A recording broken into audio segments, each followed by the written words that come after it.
দেশকে অস্থিতিশীল করার জন্য এত অস্ত্র ও অর্থ কোথায় পাবেন সাবেক পলাতক স্বরাষ্ট্রমন্ত্রী? তার বিরুদ্ধে ওঠা অভিযোগের সাথে ওতপ্রোতভাবে জড়িয়ে আছে বাংলাদেশের ভবিষ্যৎ। আসাদুজ্জামান খান কামালের বিরুদ্ধে ওঠা এসব অভিযোগের তদন্তও চলছে।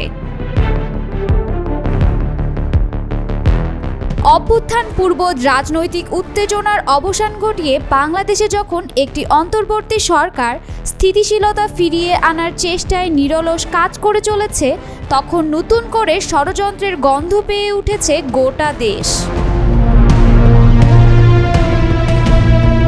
ক্ষমতাচ্যুত আওয়ামী লীগের পলাতক নেতাদের বিরুদ্ধে এবার গৃহযুদ্ধের পরিকল্পনা এবং সরকার উৎখাতের ষড়যন্ত্রের অভিযোগ আনল পুলিশের অপরাধ তদন্ত বিভাগ। ৭৩ জনের বিরুদ্ধে রাষ্ট্রদ্রোহ মামলা দায়ের হয়েছে, যার মধ্যে প্রধান আসামি হিসেবে রয়েছেন শেখ হাসিনা।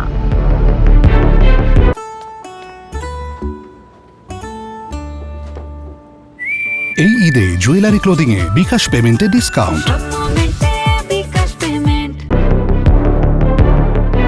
এই অভিযোগ ঘনীভূত হয়েছে দৈনিক যুগান্তরের এক অনুসন্ধানী প্রতিবেদনের সূত্র ধরে, যেখানে কলকাতার আয়োজিত এক ইফতার পার্টির আড়ালে অন্তর্বর্তী সরকার উৎখাতের বৈঠক অনুষ্ঠিত হওয়ার তথ্য উঠে আসে।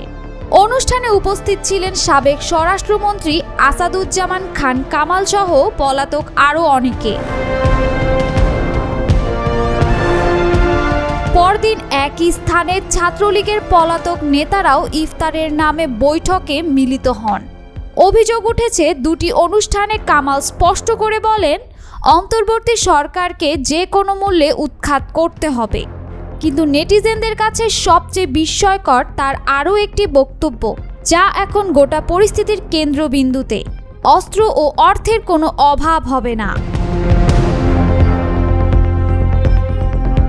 এমন একটি বক্তব্য একজন সাবেক স্বরাষ্ট্রমন্ত্রীর থেকে আসা মাত্রই প্রশ্ন উঠেছে, তিনি কাদের হয়ে কথা বলছেন?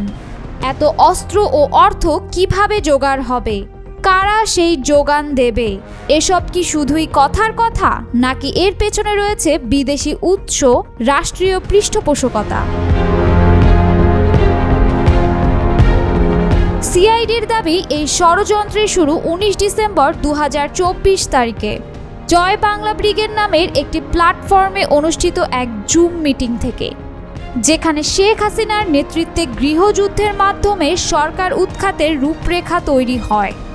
অংশ নেয় দেশ বিদেশের ৫৭৭ জন, যার মধ্যে ৭৩ জনের বিরুদ্ধে মামলা হয়েছে। সিআইডি বলছে আরও ৫০৪ জনকে শনাক্তের কাজ চলছে। এদিকে যুক্তরাজ্য, কানাডা, অস্ট্রেলিয়া, দুবাই সহ বিশ্বের বিভিন্ন স্থানে পলাতক আওয়ামী লীগ ঘনিষ্ঠ নেতারা সক্রিয়ভাবে এই এজেন্ডা বাস্তবায়নে কাজ করছেন বলেও প্রতিবেদনের দাবি করা হয়েছে।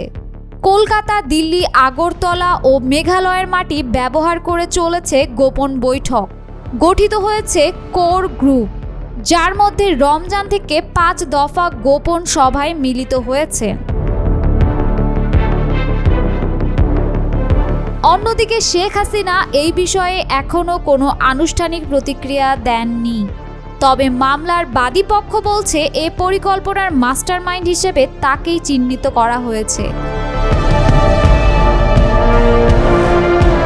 তবে এত কিছুর মধ্যেও বারবার ঘুরে আসে একটাই প্রশ্ন, অস্ত্র ও অর্থের কোনো অভাব হবে না। এই ঘোষণা যদি সত্য হয়, তবে উৎসটা কোথায়?